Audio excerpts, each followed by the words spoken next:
Onions are the third largest fresh vegetable industry in the United States. Whether chopped, sautéed, or deep-fried, onions find their way into everything from omelets to soup. But we all have experienced that as soon as we start chopping onions, we start to tear up. Rubbing your eyes at this time only makes it worse. But have you ever wondered why does it happen?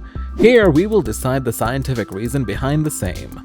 Wait, where are you going? Before we start the topic, let us welcome you to OliTrey's Fun Facts. On this channel, we always leave you with a smile on all the amazing fun facts that revolve around you every day. So don't forget to subscribe to the channel and keep watching the video. Let's get started. Why do onions make you cry?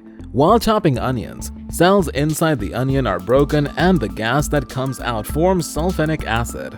The acid gets mixed with enzymes and forms a gas called propanethiol S-oxide. When this gas reaches our eyes, it gets mixed with water and forms sulfuric acid. Sulfuric acid makes our eyes sting, which results in more tears, and the water in our eyes produces more acid, thus more irritation. Once you start cooking onions, it deactivates the enzymes and slowly our eyes become normal.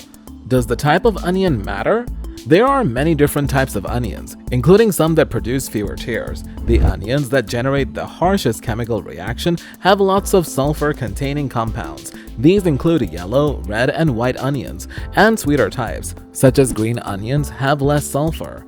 There are many different ways by which you can avoid tears while cutting onions.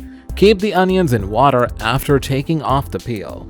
The theory behind this is that the gas released from onions gets absorbed by the water rather than the eyes, but this is not a good method as it will lead to wastage of clean water. Take your tongue out while cutting onions. Taking out your tongue while cutting onions will stop your eyes from tearing. This way, the gas will be absorbed by our tongue. Keep onion in freezer before cutting. You need to put the onion in the freezer for 10 to 15 minutes before cutting it. Doing so will reduce the amount of acid released while cutting the onion. Wearing goggles. It's easy to buy goggles which are tight enough so that they do not let the gas reach our eyes while cutting onions. Swimming goggles will also serve the purpose. Sharp knife. Use a sharp knife to cut the onion to reduce the amount of damage to the onion cells. This is it for today's video. Let us know if this video helped you. Also, do not forget to hit on the notification button to always be notified when we upload more fun videos with similar contents. Goodbye!